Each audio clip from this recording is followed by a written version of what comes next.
réconciliation entre les peuples, pour le Mali, pour la patrie. Cette voie, nous l'avons choisie au prix de nos vies. Nous défendrons nos couleurs. Et si nous laissons derrière nous veuves et orphelins, nous vous prions, prenez soin d'eux.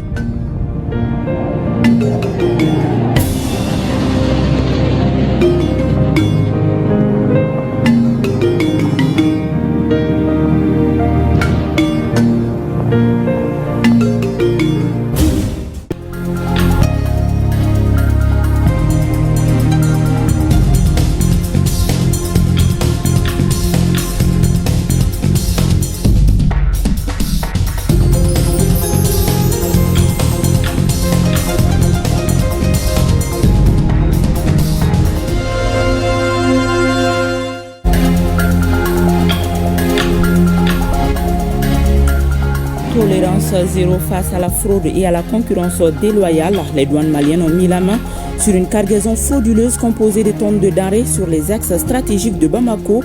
Un coup d'arrêt spectaculaire qui annonce les couleurs de l'année 2026. Le SIAT et le CSIA viennent d'essayer l'impact historique à Tombouctou. À travers cette signature de protocole d'entente, les deux communautés s'engagent à œuvrer ensemble pour défendre l'intégrité du territoire, instaurer la paix, le dialogue et la médiation fraternelle. Fait d'information à Bougouni des 868 recrues du contingent 2023 deuxième vague. Les jeunes soldats ont été présentés hier au drapeau. Ils s'engagent à défendre la patrie au prix de leur sang. Des milliards de francs détournés, la corruption continue de fragiliser profondément notre société. Face à cette réalité préoccupante, une question s'impose: comment la corruption se manifeste-t-elle concrètement dans notre pays? La réponse dans la chronique judiciaire avec Garibou Pérou et Tchadja Kamara. Mesdames et messieurs, bonsoir et bienvenue dans ce 20h que nous ouvrons avec ce communiqué. Le ministère des Affaires étrangères et de la coopération internationale de la République du Mali prend acte de la décision du 16 décembre 2025 des autorités américaines de renforcer les restrictions d'entrée aux États-Unis concernant les ressortissants maliens. Dans l'approche, le ministère des Affaires étrangères et de la coopération internationale regrette qu'une décision d'une telle importance ait été prise sans la moindre concertation préalable et déplore dans la substance le motif sécuritaire évoqué en contradiction avec les évolutions réelles sur le terrain pour tenter de justifier une décision dont la motivation est à rechercher ailleurs. En application du principe de réciprocité, le ministère des Affaires étrangères et de la coopération internationale informe l'opinion nationale et internationale que le gouvernement de la République du Mali appliquera avec effet immédiat aux ressortissants américains les mêmes conditions et exigences que celles imposées aux citoyens maliens. Le ministère des Affaires étrangères et de la coopération internationale réaffirme l'attachement du gouvernement de la République du Mali à promouvoir des relations de coopération fructueuses et empreintes de respect réciproque avec tous ses partenaires internationaux. Je vous le disais, à l'approche des fêtes, la fraude pensait se faufiler. Les douanes maliennes l'attendaient de pied ferme. Sous l'impulsion de l'inspecteur général Cheikhna Amala Diallo, une opération minutieusement préparée a permis de mettre la main sur une cargaison frauduleuse soigneusement dissimulée, composée de tonnes de denrées sur les axes stratégiques de Bamako. Un coup d'arrêt spectaculaire qui pourrait bien annoncer les couleurs de l'année à venir. Reportage à Tamsir Diabati et Djilimaran Diabati. Les douanes maliennes dans la droite ligne de la continuité, une constance assumée, une vigilance réaffirmée par ces saisies spectaculaires. C'est la ligne de conduite imprimée par l'inspecteur général Cheikhna Amala Diallo et rigoureusement exécutée par ses hommes sur le terrain. En matière de lutte contre la fraude, nous sommes dans la continuité. Le directeur général des douanes a instruit à toutes les structures de contrôle d'être vigilants, de travailler sans relâche. C'est dans ce cadre que cette saisie a été effectuée. Ce camion vient d'être immobilisé par les agents de la brigade mobile d'intervention de Bamako. À l'intérieur, une cargaison loin d'être anodine. 2800 cartons de cuisses de poulet, soit 28 tonnes, auxquels s'ajoutent 150 cartons de poissons congelés pour un poids total de 4,5 tonnes. Mais le stratagème est plus subtil. Derrière une apparente conformité des poissons dissimulés parmi les cartons de volaille, une tentative manifeste de contournement des contrôles douaniers, une fraude soigneusement maquillée mais déjouée. Cette saisie témoigne l'application correcte de l'accord cadre sur le renseignement. On a reçu des informations sur ce véhicule. Cette fois-ci, ils sont allés faire leur importation à travers des importations ordinaires. Les importations ordinaires, c'est quoi? C'est des poissons congelés. En réalité, ce n'était pas des poissons. Nous allons appliquer directement la réglementation. Donc ça sera carrément incinéré. Bon, pour ce qui concerne les poissons qu'on a trouvés là-dedans, en vertu de l'article 432 du Code des douanes, et après l'inspection, et qu'il s'avère que vraiment c'est consommable, on va procéder à la vente. Ces saisies spectaculaires enregistrées à l'orée des fêtes de fin d'année ne doivent rien au hasard. Elles sont le résultat d'une planification méthodique inscrite dans une vaste opération de lutte contre la fraude et la concurrence déloyale sur l'ensemble du territoire national. Une opération pilotée par la Direction générale des douanes déterminée à protéger l'économie nationale, la santé des consommateurs et l'équité commerciale. Une importation interdite par arrêté et qui vient toujours à cette période festive inonder les marchés pour mener une concurrence déloyale aux producteurs locaux. En plus de ce facteur de concurrence déloyale, c'est des produits qui échappent à tout contrôle normatif par les structures compétentes. C'est ça qui constitue le danger derrière ces produits dont l'origine n'est jamais maîtrisée. Et l'État n'interdit pas seulement pour interdire. Il y a des raisons bien valables. Au-delà de l'aspect économique, il y a l'aspect protection des citoyens. Alors, un signal fort annonçant que 2026 sera placé sous le sceau d'une lutte implacable contre la fraude. La problématique est posée à chacun d'en juger. Je l'annonçais également au sommaire, dans la cité des 333 le SIAT et le CCA viennent de signer un protocole d'entente pour promouvoir la paix et la cohésion sociale. Les deux communautés s'engagent ainsi à œuvrer ensemble pour défendre l'intégrité du territoire, instaurer la paix, le dialogue et la médiation fraternelle. Tombouctou, le compte-rendu de Idrissa Goulou Sissoko. Par cette signature, le CCA et le SIAT réaffirment leur attachement à un Mali un et indivisible. Ces deux communautés s'engagent ainsi à défendre l'intégrité territoriale, à promouvoir le vivre ensemble, la cohésion sociale. Ils affichent une volonté commune de transformer les liens historiques et sociaux en initiatives concrètes au service de la paix et du développement. Nous sommes les deux communautés dans l'histoire qui sont connues. Ils sont toujours œuvrés ensemble. Toujours œuvrer ensemble dans le Mali. Nous invitons l'ensemble de ces populations de la région de Tombouctou à se donner la main, à se compléter, à se retrouver et vivre ensemble, à aider les forces armées de sécurité et la transition. Nous sommes vraiment très satisfaits de cette convivialité, de cette entente, de cette cordialité entre des communautés qui sont liées par le lien de l'histoire et de la géographie. Les Émirats, les Émouchards et les alliés. Ce protocole est un protocole d'espoir et d'espérance pour l'accompagnement des autorités de la transition dans la vie sociale, politique et dans tous les compartiments de la vie au niveau de la région. Les SIAT et les CCA sont des communautés sœurs et nous faisons un appel à l'ensemble de nos communautés aussi, sœurs, qu'elles soient sédentaires ou nomades, de s'unir autour de vivre ensemble la cohésion de la paix. L'accord prévoit aussi une attention particulière à la transmission des valeurs de respect, d'unité et de fraternité aux générations futures. Cette signature a regroupé les cadres et les leaders des deux communautés à Tombouctou à la faveur de la biennale artistique et culturelle. Les cadres du secrétariat général du gouvernement sont en renforcement de capacité dans la cité du Méguétan. Pendant 2 jours, ils seront outillés en technique d'élaboration des projets de textes législatifs et réglementaires. Leurs échanges porteront également sur la procédure d'élaboration et de mise en œuvre du programme d'action gouvernementale PAG. L'atelier est dirigé par le secrétaire général du gouvernement Birama Koulibaly. Le compte rendu de Boubacar Sissoko. Ce séminaire de 2 jours entend renforcer les capacités des cadres du secrétariat général du gouvernement, SGG, qui sont des véritables artisans qui élaborent les textes et les lois de la République. L'objectif est de répondre à vos attentes et de consolider vos compétences.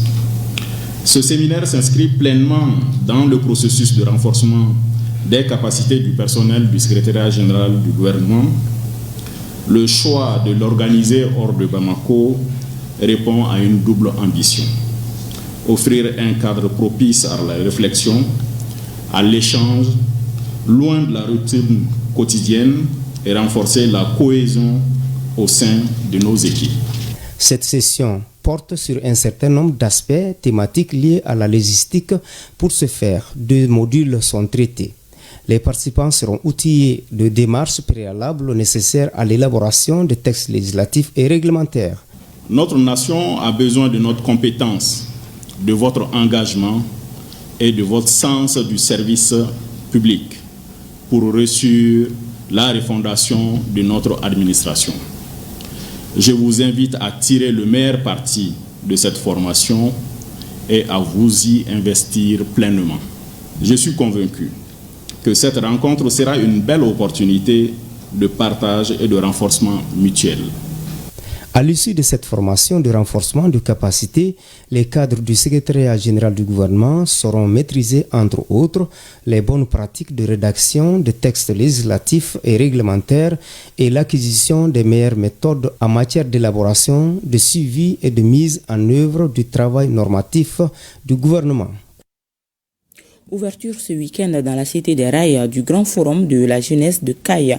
Organisé par le cadre de concertation régionale de la jeunesse, ce forum vise à mobiliser la jeunesse afin qu'elle participe activement aux efforts de la refondation des Mali nouveaux. Reportage Brimadao. Ils sont plusieurs jeunes venus du Burkina Faso, du Sénégal et des différentes régions du Mali pour participer à ce grand forum organisé par le cadre de concertation régionale de la jeunesse de Caille sous le thème « La jeunesse face aux défis de la refondation ». Durant 2 jours, ils échangeront autour de plusieurs thématiques. Le leadership constructif et la lutte contre la désinformation, la jeunesse, l'emploi et l'entrepreneuriat, la jeunesse face aux enjeux sécuritaires, la sensibilisation sur les dangers liés à la consommation des stupéfiants, l'abandon précoce des jeunes filles à l'école, la valorisation de notre patrimoine historique et culturel. Enfin, les réformes majeures de la transition. Jeunesse des Cailles, jeunesse du Mali, jeunesse de l'AES. Aujourd'hui, je vous adresse un message fort. Vous êtes les acteurs clés de la refondation de notre pays. Vous êtes les bâtisseurs de demain, les leaders de la génération future. Les défis sont nombreux, mais je suis convaincu que vous avez les capacités et la détermination pour les relever. Le représentant du gouverneur de la région de Caille a félicité les initiateurs de ce forum qui s'inscrit pleinement dans la vision des autorités de la transition visant à faire de la jeunesse un acteur central dans la construction d'un Mali nouveau, souverain, stable et prospère. Le présent forum se tient dans un contexte national et sous-régional marqué par des défis multiples, défis sécuritaires, économiques, sociaux et institutionnels. Face à ces réalités, la jeunesse ne saurait rester en marge. Elle doit être au cœur de la réflexion, de l'action et des solutions durables. Notons que ce forum du cadre de concertation régionale de la jeunesse de Caille n'est pas un simple cadre de concertation, mais un espace d'expression, de réflexion et de propositions qui s'inscrit dans une dynamique nationale visant à renforcer la participation des jeunes à la vie publique et à faire d'eux des acteurs centraux dans la construction d'un Mali nouveau. Fin de formation à Bougouni des 868 recrues du contingent 2023 deuxième vague. Ces jeunes soldats ont été présentés au drapeau hier en présence du commandant du camp du 82e régiment blindé de Bougouni. Le compte rendu de Abdul Karim Konati et Djibril Bagayougou. Cette cérémonie de présentation au drapeau marque la fin de la formation commune de base des 868 nouvelles recrues du contingent 2023 deuxième vague. Cette formation s'inscrit en droite ligne de la volonté des plus hautes autorités du pays de doter notre outil de défense d'un personnel efficace et dévoué, capable de relever les défis sécuritaires auxquels fait face notre espace confédéral. Il est sans doute à rappeler que nous vivons un moment charnière de notre histoire commune où l'ennemi que nous affrontons change constamment de visage à travers ses modes opératoires multiples. C'est fort de cette réalité amère que les plus hautes autorités ont accordé une attention particulière à cette formation commune de base. Lors de cette cérémonie, ces jeunes recrues ont procédé à plusieurs démonstrations, notamment le démontage et le remontage du PM avec les yeux bandés, démonstrations en tactique, quelques prises en close combat, entre autres. Après 5 mois d'efforts intenses et de privation, ces jeunes soldats sont à présent aptes à servir la nation. Cela a été rendu possible grâce au personnel d'encadrement. J'exprime toute ma gratitude pour votre professionnalisme et votre accompagnement tout au long de cette formation. Nous avons un sentiment de satisfaction à travers ce que nous avons vu comme démonstration. Toutes nos reconnaissances aux plus hautes autorités de notre pays pour la construction de ce camp, le 92e régiment blindé à Bougoni, qui vient d'accueillir cette première formation. La remise d'attestation aux 3 premières recrues et leurs encadreurs et le défilé militaire visant à célébrer l'effort de ces jeunes recrues ont mis fin à cette cérémonie de sortie. À Mopti, après la rencontre du premier semestre, le directeur régional de la police était face à la population de la Venise malienne. Il s'agit d'un cadre d'échange qui a permis au directeur de présenter les bilans des travaux réalisés en 2025 et les perspectives pour l'année 2026.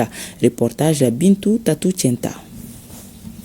Fidèle à sa tradition, le directeur régional de la police de Mopti rencontre les forces vives de la région de Mopti.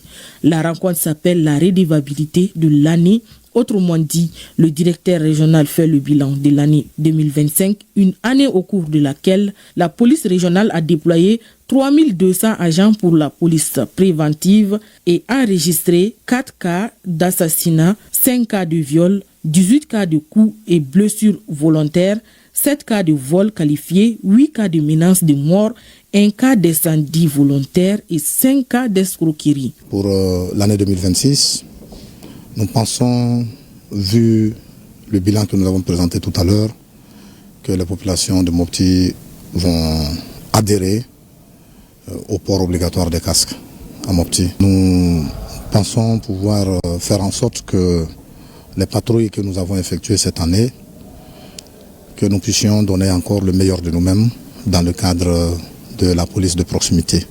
Cette initiative est saluée à sa juste valeur par la société civile. Nous sommes très satisfaits des avancements de la police. Beaucoup de cas d'infraction pour diminuer. Et tout ça, c'est grâce à la bonne collaboration, comme on l'appelle la police de proximité. Nous sommes là, ils collaborent avec nous. Il y a une grande ouverture, c'est ce que nous saluons davantage. Pour notre part, je puis vous rassurer de l'adhésion totale des autorités régionales à cette démarche inclusive et objective qui vise à impliquer les bénéficiaires que vous êtes à la définition et à l'amélioration de votre propre sécurité.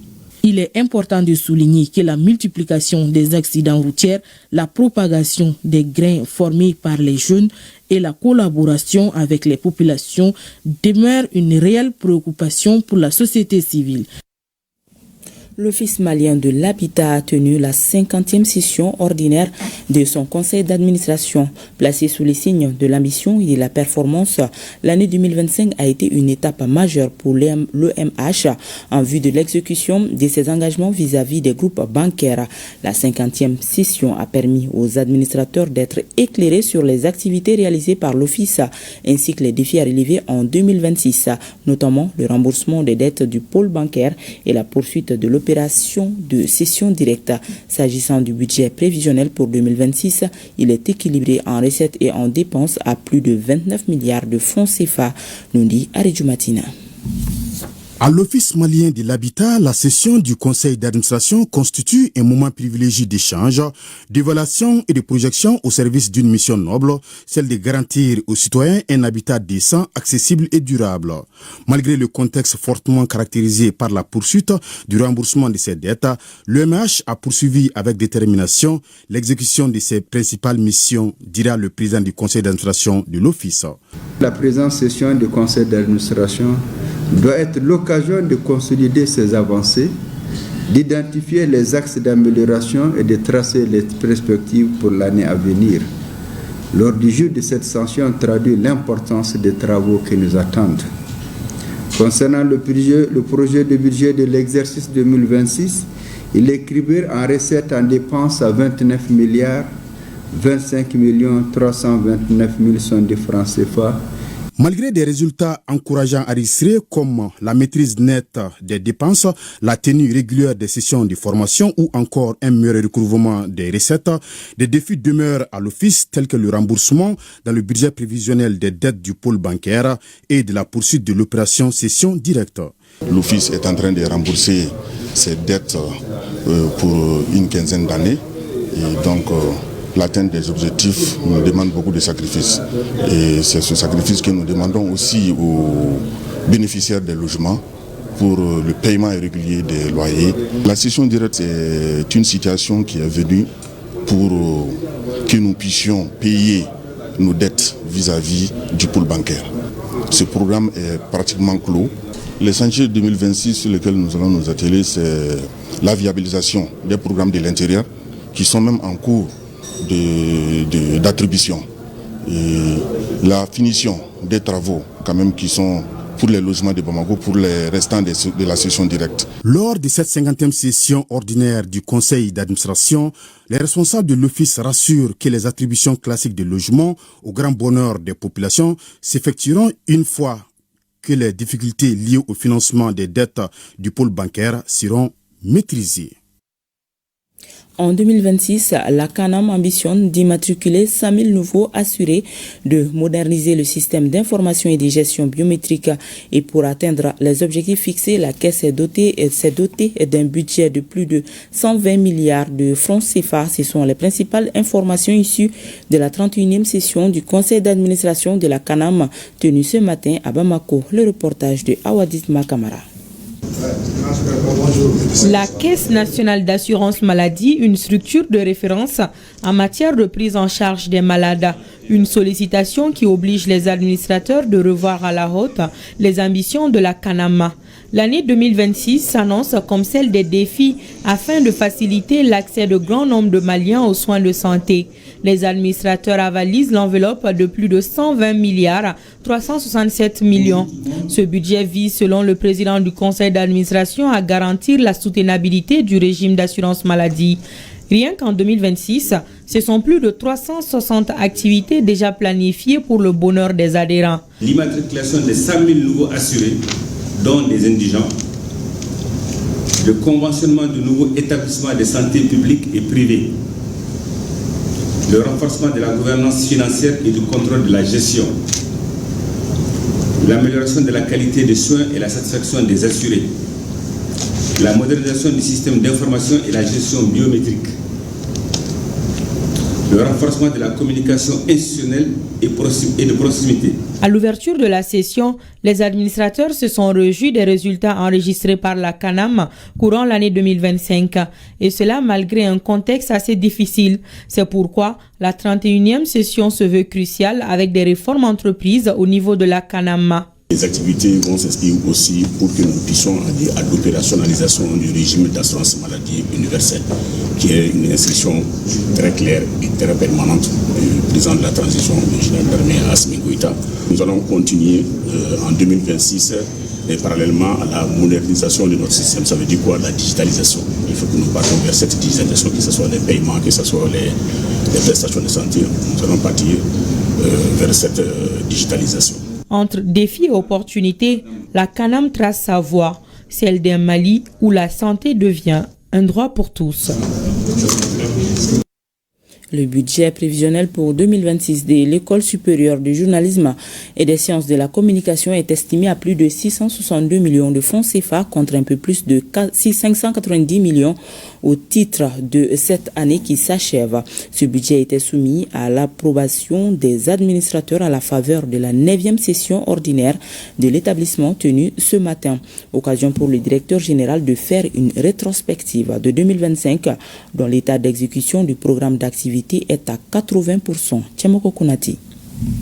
2025, une année de contraintes budgétaires à l'ESGC, l'École supérieure de journalisme et des sciences de la communication. Un état de fait ayant eu une répercussion sur le démarrage des activités. Toutefois, l'établissement a résisté dans la mise en œuvre de son programme qui a atteint un niveau satisfaisant. À titre d'illustration, 42 activités ont été réalisées sur 53 prévues. Une note d'espoir pour le directeur général qui a dressé le panorama des acquis au titre de l'année qui s'achève. Les cours et les évaluations au titre de l'année académique 2024-2025 ont été exécutés conformément au calendrier préétabli. Les congés estudiantins ont lié aux périodes expirées, tandis que les enseignants ont bénéficié de leurs vacances, pendant que les concours d'entrée à l'ESGC pour la nouvelle année universitaire se déroulaient avec succès. À ces réalisations se greffe la rénovation de l'établissement sur le plan d'infrastructure dans le but de créer un meilleur cadre de travail et d'études pour les étudiants et le personnel. Cela en attendant la délocalisation de la structure dans la zone aéroportuaire grâce à l'acquisition d'une nouvelle parcelle devant abriter le futur siège. Il est prépondérant de citer la réalisation de la notice environnementale et l'étude des dangers liés aux activités aéroportuaires dans le cadre de la constitution du dossier d'acquisition de la parcelle destinée à accueillir les nouveaux sièges de l'ESGC. Parallèlement, l'ESGC a enregistré l'arrivée de 7 nouveaux enseignants-chercheurs, dont 2 femmes et 5 maîtres assistants. Une dynamique qui, selon le directeur général Maïga, sera renforcée courant 2026 pour permettre à l'École supérieure de journalisme et des sciences de la communication de garder sa réputation. La poursuite des recrutements, la formation aux outils pédagogiques numériques, ainsi que la numérisation des moyens de paiement des frais d'inscription et de formation sont aussi des actions qui vont dans le sens d'une professionnalisation accrue de la gestion académique et financière de l'école de journalisme et des sciences de la communication. Les perspectives pour 2026 s'annoncent donc alléchantes et nécessitent une revue à la hausse du budget qui passe de plus de 590 millions à plus de 662 millions de francs CFA, soit une augmentation de 10%. Un montant dont une partie sera consacrée à la réalisation d'installations solaires pour améliorer la fourniture d'électricité au sein de l'établissement. La conférence épiscopale du Mali et l'association des groupements d'églises et missions protestantes évangéliques du Mali informent l'opinion publique que, contrairement à certaines allégations extérieures, les chrétiens ne sont pas menacés au Mali. Les communautés chrétiennes continuent de pratiquer leur religion. Les églises restent ouvertes sur l'ensemble du territoire. Je vous propose de suivre le communiqué conjoint de la conférence épiscopale du Mali et l'association des groupements d'églises et missions protestantes évangéliques du Mali. La conférence épiscopale du Mali et l'association des groupements d'églises et missions protestantes évangéliques du Mali informent l'opinion publique et rassurent la communauté nationale et internationale au sujet de la situation des chrétiens au Mali. Notre pays est une terre de dialogue où musulmans et chrétiens vivent ensemble dans le respect et la fraternité depuis des générations. Dans les villages comme dans les grandes villes, catholiques, protestants et musulmans se croisent, se saluent, collaborent et témoignent ainsi d'un climat social harmonieux. Les fêtes religieuses sont souvent vécues dans un esprit de partage. Cette réalité quotidienne est un signe concret de la cohabitation pacifique qui caractérise notre nation. Nous tenons à souligner que, contrairement à certaines perceptions extérieures, les chrétiens ne sont pas particulièrement menacés au Mali. Bien que notre pays traverse des défis sécuritaires qui touchent des populations, les communautés chrétiennes continuent de pratiquer leur culte librement. Les églises restent ouvertes, les activités pastorales se poursuivent et les initiatives de dialogue interreligieux contribuent à renforcer les liens entre communautés. La Conférence épiscopale du Mali et l'Association des groupements d'églises et missions protestantes évangéliques du Mali réaffirment leur engagement commun en faveur de la paix, de l'unité nationale et de la cohésion sociale. Ensemble, avec nos frères et sœurs musulmans, nous continuerons de promouvoir la compréhension mutuelle, le respect des croyances et la solidarité entre les fils et filles du Mali.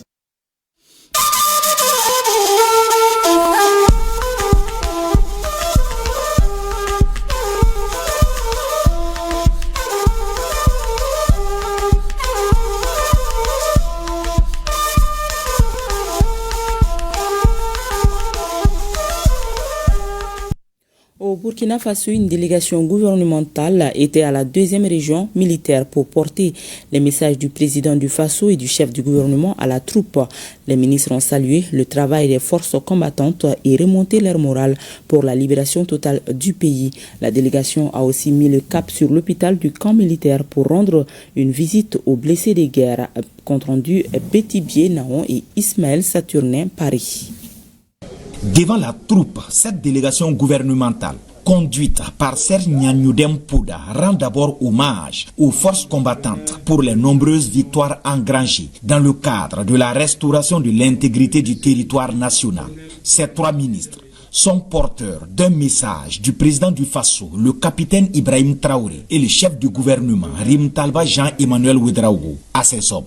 Le président du Faso, chef suprême des armées, nous a instruit de vous exprimer toute sa gratitude sincère pour le travail abattu sur le terrain, avec courage, bravoure, abnégation, dans cette lutte contre les forces du mal et pour la liberté dans notre pays. Des victoires ont été engrangées. Et aujourd'hui, le peuple tout entier est témoin des résultats de ce travail accompli. L'autre message des plus hautes autorités porté ici, c'est l'appel à maintenir le cap jusqu'au dénouement de la guerre contre le terrorisme. Pour ce faire, l'unité, la cohésion sociale et la saine collaboration entre forces combattantes et populations civiles est plus que jamais nécessaire. Il vous encourage à continuer et à renforcer ce professionnalisme afin que ces victoires que nous constatons progressivement se renforcent et que les zones qui sont toujours difficiles puissent être libérées entièrement, totalement. Il vous exhorte à rester vigilants et à enseigner dans vos corps, autour de vous, cette vigilance. Pour l'ensemble des composantes des entités mobilisées au sein de la garnison de Bobo-Dioulasso, le passage de cette équipe gouvernementale est de nature à réconforter la troupe pour toujours garder le moral au top. Nous ne pouvons que, au regard de tout cela, prendre l'engagement de rester vigilants, de respecter en tout cas ce qui nous a été porté et de nous remobiliser pour continuer en tout cas la défense de notre zone de responsabilité jusqu'à la victoire totale. C'est aussi à l'hôpital colonel-major Tanguy Ouattara de la garnison de Bobo-Dioulasso que la délégation conduite par Serge Gnagnoudem Pouda est passée pour réconforter les blessés de guerre et leur exprimer le soutien du gouvernement. C'est un réconfort pour nous tous, pour l'ensemble du personnel. La visite a consisté déjà à toucher du doigt les réalités de la prise en charge de ces patients-là et également à remonter le moral de ces blessés, de ces combattants blessés. Et nous attendons d'autres infrastructures et également des équipements pour améliorer la prise en charge de ces blessés en tout temps. Le passage au gouvernorat du Guirico et la visite de courtoisie chez le chef de canton de Bobo-Dioulasso ont aussi ponctué l'agenda de ses membres du gouvernement. Chez le chef suprême des Bobo Mandare, il est question de lui témoigner leur reconnaissance pour son engagement dans la promotion de la cohésion sociale au Burkina Faso, mais aussi de solliciter toujours ses bénédictions pour la stabilité du pays. Au Niger, la ville de Niamey a rendu hommage au lieutenant-colonel Feu Moussa Salah. À cette occasion, le rond-point des sapeurs-pompiers porte désormais son nom. La cérémonie a été marquée par des témoignages et un geste de reconnaissance de la famille du défunt. Compte rendu Farida Yahouza.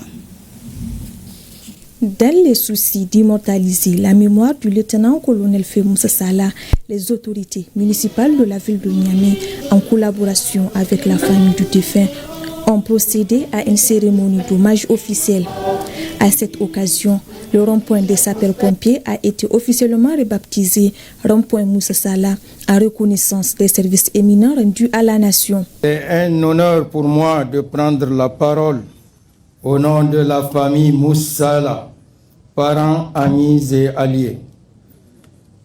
Je vous remercie pour ce geste à la fois familial et cordial que vous venez de nous démontrer en venant si massivement cette cérémonie commémorant le baptême de ce rond-point. Nous remercions également aux autorités de la refondation qui ont bien voulu prendre cette initiative d'immortaliser le nom du colonel Moussa Salah. Dès son plus jeune âge, celui que ses proches ont affectueusement surnommé Tchemogo a manifesté une passion pour le service militaire. Au cours de sa longue carrière, il a reçu plusieurs distinctions honorifiques. Le lieutenant-colonel Moussa Salah est décédé suite à un tragique accident le 17 juillet 1992, laissant derrière lui 3 veuves, 19 enfants et une petite fille. Des témoignages émouvants ont également été livrés par des proches du disparu, notamment son ami Amadou Madougou, ainsi que Hachim Seydou, mettant en lumière son sens du devoir, son courage et son engagement au service de la collectivité. Le colonel Moussa Salah était à la fois un grand homme et un homme grand. L'homme était très humain, très serviable et surtout un travailleur infatigable. Pour joindre l'utile à l'agréable, la famille Moussa Salah a remis un présent symbolique à l'administrateur délégué de la ville de Niamey en signe de reconnaissance pour l'initiative et l'accompagnement ayant permis la réalisation de cet hommage.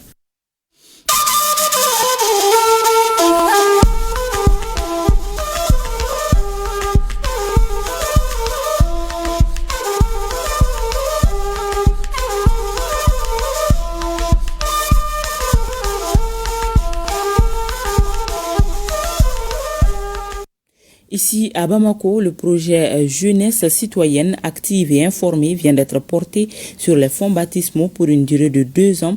Il s'agit d'une initiative de la Fondation Tuwindi, financée par le Fonds d'appui aux moteurs du changement FAMOC 2 à hauteur de 250 millions de francs CFA. Le lancement a été couplé à l'atelier national de restitution de l'étude sur l'intégrité de l'information au Mali. On en sait plus avec Adam Maïga. 250 millions de francs CFA, c'est le coût du projet Jeunesse citoyenne active et informée qui vient d'être mis en place par la Fondation Tuwindi.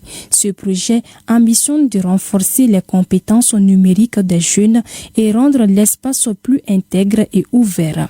Afin de réaliser cet objectif, un atelier national de restitution de l'étude sur l'intégrité de l'information a été initié en direction de 30 jeunes.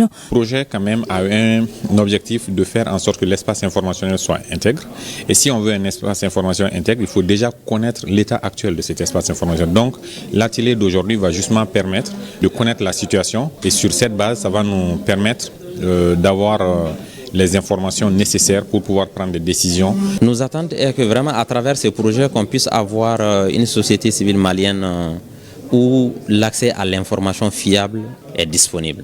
Donc nous pensons réellement que ce projet va contribuer considérablement au FAMOC à atteindre ses objectifs. La mise en œuvre de ce projet va appuyer les efforts du gouvernement de la transition. J'ai été commis par la Fondation Tuwindi pour mener une étude sur l'intégrité de l'information au Mali. Et cette étude a montré comment l'environnement présente beaucoup de risques, comment l'environnement a besoin de changement et de sécurité, et surtout combien il faut que les journalistes s'investissent davantage. Cet atelier constitue un cadre privilégié pour approfondir cette concertation et transformer les recommandations de l'étude en actions concrètes. Je tiens à saluer la qualité du travail conduit par la Fondation Twindi et à remercier le Fonds d'appui aux moteurs du changement pour son engagement constant aux côtés des acteurs de la société civile.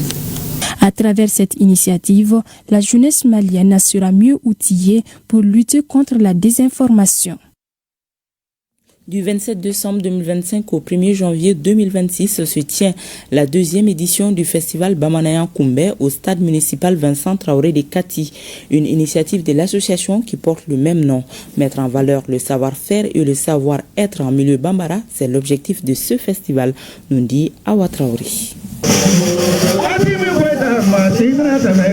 Kati vibre sous les rythmes endiablés du Dosugoni, du Balani, du Tcheblinche, du Tibarani et d'autres sonorités du terroir. Du 27 décembre 2025 au 1er janvier 2026. Le Bamanaya, c'est partout au Mali et même ailleurs. En plus de Ségou et de Kolokani, le Beledougou dans son ensemble était représenté et d'autres localités étaient représentées ici. Nous sommes fiers aujourd'hui d'avoir commencé ce projet. Avec un programme riche et varié, Kati sera un carrefour culturel réunissant toutes les générations. Nous allons faire revivre non seulement la tradition bamana, l'art culinaire, nous allons faire découvrir aux jeunes les facettes de la langue bamananga et comment la langue bamananga peut contribuer au développement de notre pays. Faire recours aux sources afin de transmettre les valeurs ancestrales est une noble cause. Un Bamana était connu par son intégrité, sa loyauté. Mais nous avons délaissé beaucoup de nos us et coutumes. Raison pour laquelle on a certains problèmes dans la gestion de la famille. J'invite toute la population catoise et bamakoise à venir s'imprégner et à venir s'éduquer sur les traditions bamara. Des chants, de la danse, des marionnettes, en passant par des contes, des devinettes et du Kolongalani, les festivaliers étaient émerveillés. La rôtisserie One Close de Batchko Djikoroni vient d'être rénovée. C'était en présence de plusieurs personnalités, dont le ministre en charge de l'urbanisme et l'ancien ministre de la Culture. Une cérémonie qui a servi de témoignage pour celui qui a été Bella Tandina, surnommé One Close. Aussi, il a officiellement remis les rênes de l'espace à son fils pour perpétuer l'héritage. Aruna Kiadamile et Soumela Konare pour le compte-rendu. La rénovation de cet espace est une nouvelle page de l'histoire de la rôtisserie du Mali. Bella Tandina, surnommée One Close, donne la relève à son fils après plus de 20 années passées dans ce métier. Je lui ai donné le fèvre et je lui ai donné le portefeuille et je lui ai donné la relève que Dieu nous a donnée, Charles. Un point c'est tout avec toutes ces générations pour leur montrer ce qui est bien fait, le respect de ton père. Quand tu le fais, ce que tu vas voir, c'est ça que je lui montrerai.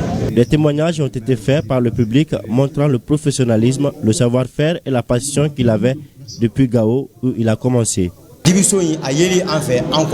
Nous sommes vraiment heureux de cette rénovation. C'est One Close qui nous a appris ce métier. Et grâce à lui, nous voyageons de pays en pays.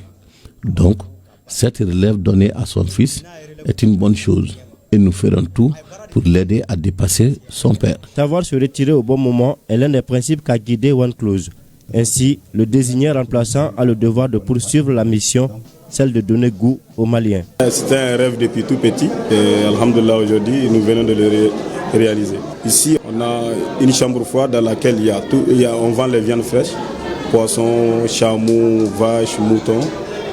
Et on a aussi là où on vend la viande grillée. Un cocktail a été offert aux visiteurs qui ne se tromperont pas d'adresse, 6 à Bako Djikoroni ACI, au sein de la pharmacie de la santé.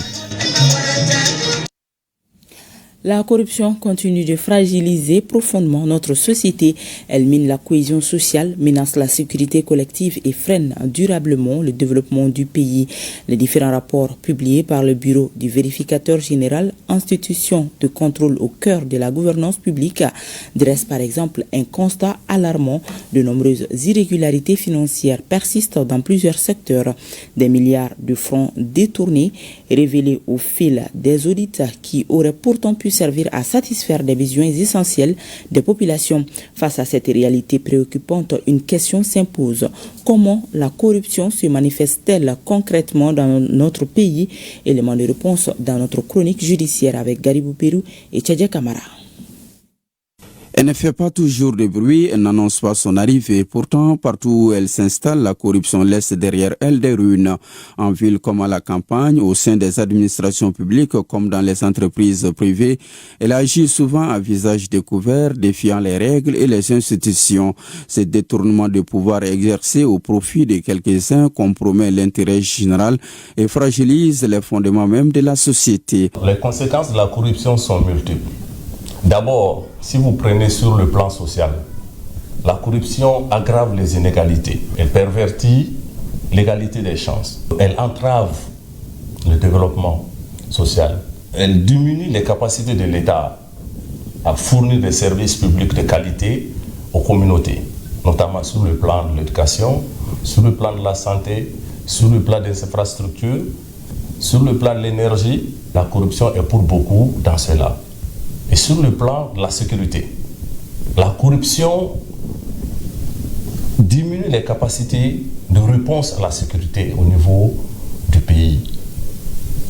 Si vous prenez le plan de la cohésion sociale, les tensions que nous avons au niveau communautaire sont très souvent dues à l'insuffisance des moyens d'existence.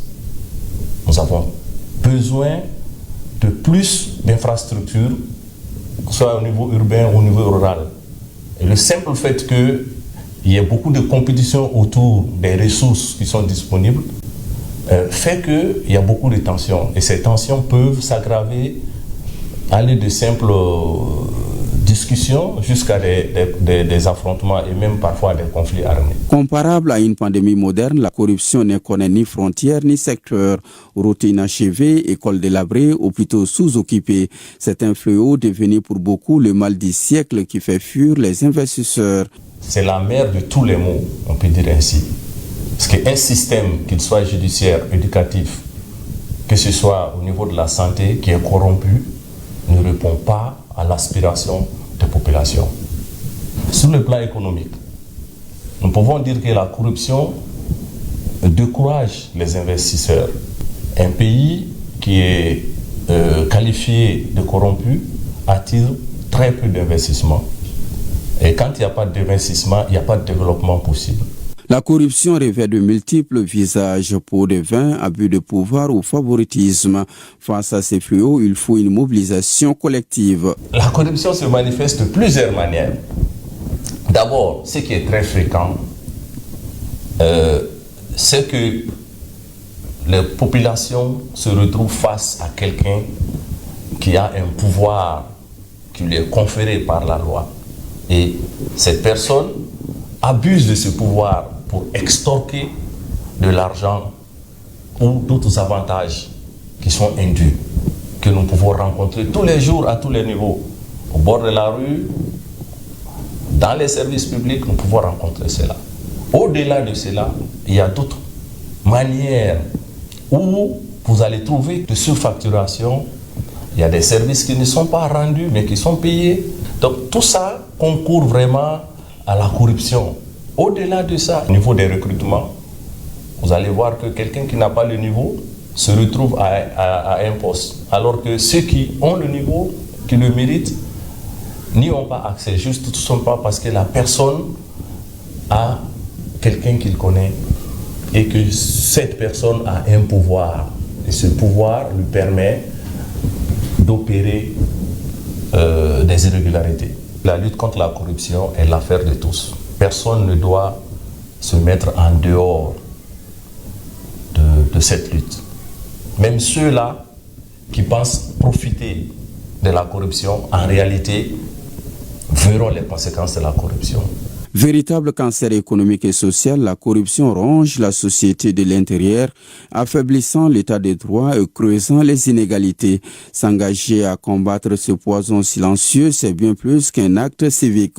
C'est un combat pour la justice, la transparence et la dignité humaine. Un mot de sport. Le grand tournoi de pétanque de Koulikoro a connu son épilogue ce week-end. Au total, 32 triplettes venues des régions du Mali ont rivalisé pour le trophée de ce grand tournoi. La finale de ce grand tournoi de Koulikoro a été remportée par l'équipe de Sikasso face à celle de Bamako. Reportage Ousmane Kouita. Sikasso remporte le premier prix du grand tournoi de pétanque de Koulikoro. Ils sont voulu des différentes ligues du Mali à prendre part à ce grand tournoi de pétanque de la capitale de Méguétan. Le Grand Prix est organisé par la Ligue régionale de pétanque de Koulikoro. Il avait un cachet particulier. Il s'agit de faire la promotion et la vulgarisation de cette discipline au Mali. Nous saluons cette belle initiative de la Ligue de Koulikoro. Elle contribue à la promotion de la pétanque et à l'éclosion des talents. Surtout que le Mali participe régulièrement à des compétitions africaines et mondiales. Faire la promotion de la pétanque sur le territoire malien était l'objectif principal de notre président, le commandant Habib Alabou Koulibaly. Il s'est fixé cet objectif et il veut vulgariser et faire la promotion de la pétanque dans toutes les régions, les 19 régions. Aujourd'hui, nous travaillons avec 8 ligues régionales et plus le district de Bamako.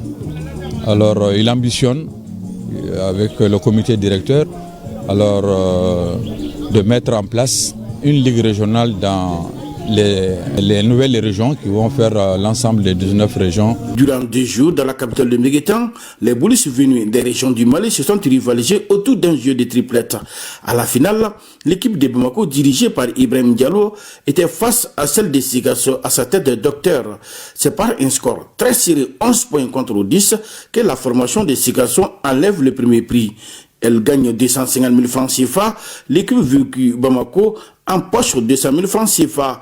La 3e place est revenue aux joueurs de Ségou. Koulikoro, la ville haute, occupe la 4e place.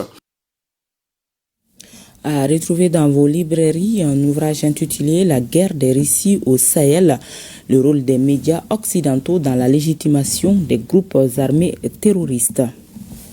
L'auteur du livre est Abdoul Nyanga. Dans cet ouvrage de 130 pages, l'auteur révèle comment certains médias occidentaux, à travers le sensationnel ou des silences stratégiques, participent à la construction des récits qui peuvent renforcer la légitimité des groupes armés terroristes.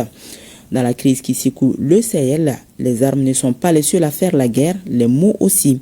C'est une crise depuis 2012 qui freine la région du Sahel central, notamment le Burkina Faso, le Mali et le Niger. Elle est le théâtre des violences terroristes d'une ampleur sans précédent. L'auteur met en lumière les logiques politiques et géographiques qui façonnent la perception du terrorisme au Sahel. Et c'est ce qui met un terme à cette édition. Merci à vous de l'avoir suivi. À demain, s'il plaît à Dieu.